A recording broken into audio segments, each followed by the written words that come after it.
all this bad stuff going for me, right? I was like, okay, what can I do to turn this around? Because at this rate, you know what I mean? No career, barely any school, no support. What am I gonna do? Get pregnant and then like scrape away, you know, at all these different jobs that I hate to try and like support this child and hope they're like the next LeBron James? Like, no.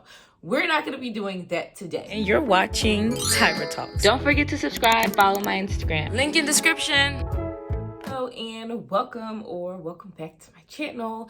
Today I'm going to be talking to you guys about why I chose to join the Army National Guard. I'm from Philadelphia, Pennsylvania, very poor Black neighborhood, so I didn't grow up with anybody like wanting to join the military. I didn't like know of anyone who was in the military. It really wasn't until I went away to college that the military was like really something in my mind.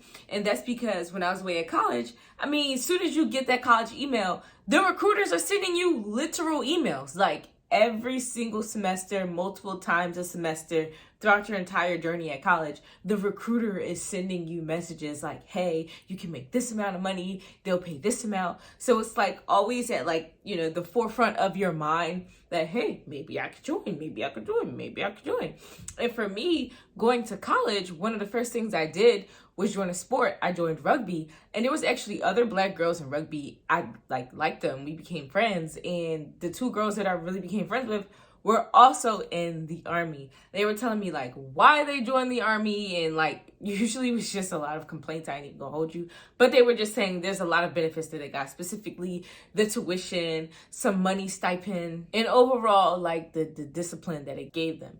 But for me, they seemed miserable. Like I said, all they did was complain. So it was like, okay, y'all can send your little cute recruiter emails, but you know, I'm not trying to join the Army. I'm not trying to join anything. So as time went on, I began to see more military people because they're actually my classmates. And then also a lot of people did something called ROTC. So like every Tuesday and Thursday, you would physically see hordes of people wearing the Army uniform, if you will. And that also, again, has it at the forefront of your mind. Like, wow, Army, maybe, will I?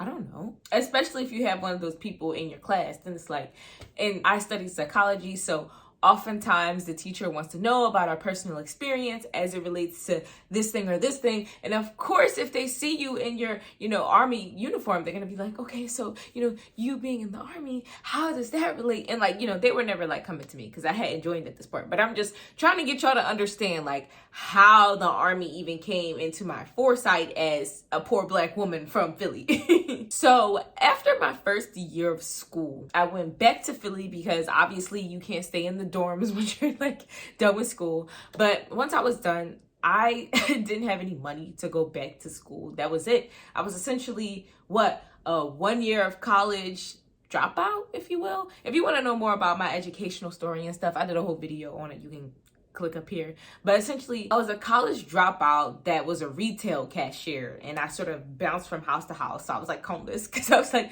living with this family member, living with this family member, staying with this person, staying with that person. Like I didn't really have anywhere to go. No house for real because I'm bouncing around. No food for real because people that I'm bouncing around with, you know, they're just making accommodations for me. Like they don't have extra money and extra food and all that to really, you know what I mean, give me the sustenance I want. Or maybe if there is food, maybe it's not the food that I want to eat because, you know, I'm a little bit picky, but also didn't have a career. Like I said, I was working at retail as a cashier. Like, what is that going to lead to? I'm going to be a manager someday? Like, okay. And ultimately, I didn't have any support because I was kicked out. Like, my dad straight up kicked me out of my house. I'm going to link a bunch of videos like about my life and my school and all that in the description. So make sure you check those links out if you know, want to know more about the stuff that I'm glossing over. Also, this is a good time to tell you to like this video and comment down below, you know, what you're thinking so far about me, you know, Tyra Hershey me, as I'm talking. Since I had all this bad stuff going for me, right, I was like, okay, what can I do to turn this around? Because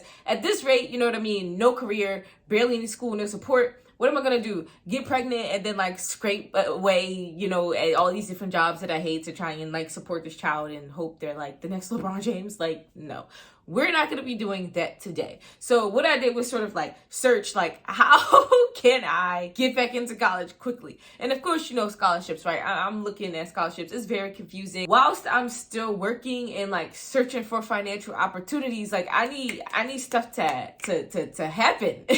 And the only way I could figure out how to make stuff happen and like quickly was to join the military. And that's because, again, trying to get money quickly and get back into school, something that will pop up all the time is the military. And like I was telling you guys, when I was in school, girls that I know joined the military. So it was like, okay, at this point, the military is like all around me. And it seems like this is the only way that I can, like, you know, get housing, get food, get money, get back in school, and, you know, even potentially get a career. So I decided, let me hit up some of my friends who are in the service and see like what they can do for me. Ultimately, I connected with my recruiter at my college, the one who was sending out all them emails like, join the military, join the military.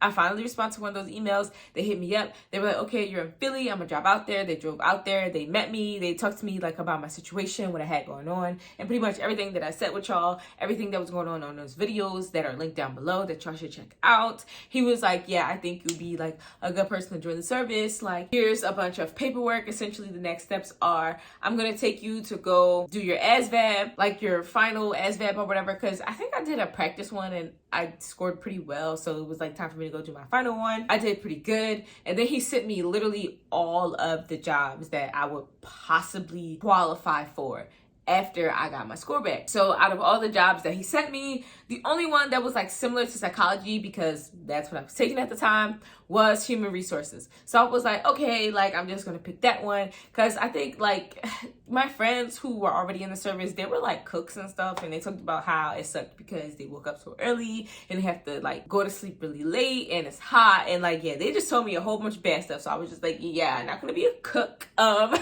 gonna try and do something that I can actually use once I leave the military too, because again, like I see my friends at practice, like I see them have to leave and go to these long trainings. So I want to make sure like if I'm leaving and going to trainings and all this stuff, at least have it be something that I can like use eventually. Because if you're like, you know what I mean, a special military plane operator or something on special military planes that don't exist in the civilian world, it's like, okay, you won't be able to use that skill. You know what I mean? So I'm like, okay, HR, psychology, they go hand in hand. Cool. So after I picked that, after I do my whole medical, they were like, okay, pick your start date. I picked my start date to be October of 2016. And from then on, I was just big chilling.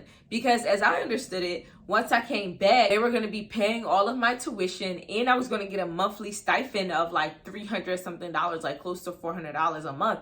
And I'm like, all right, bet, that's almost, you know what I mean, $100 a week, and like I have a meal plan at school, and y'all paying my tuition, and like I got loans. Like this is all going to work out. This is great. I was also excited at the possibility. I was also excited about the possibility to deploy as well, because if you deploy, then obviously that's like a lump sum of money, and then I have the potential to rank up, which not only is even more money, but also on the civilian side, once I get out, I'm able to be like, yeah, look at all of my medals and all the stuff that I did in the service and stuff. So like, she was a thinker. She was a thinker. So these are all the reasons why I joined the Army National Guard. Make sure you comment down below maybe what's your favorite reason. If you joined or you thinking about joining, maybe let me know down below. Since I've joined, I know a lot of people, you know, have hit me up for questions and advice. So I'm hoping to make more videos about the military, not just like story times, but actually like informative videos like these to maybe help people make their decision like a bit easier. But I have videos on tons of other things, from story times to commentaries to reviews, be it like show reviews to, you know, deodorant products. Like, ooh, I done hit my blinds, but I got all the videos. So I'm a small tuber. Make sure you watch them, okay? So until next time, click on any of these videos on screen because they're good too, and share my stuff. Okay, bye.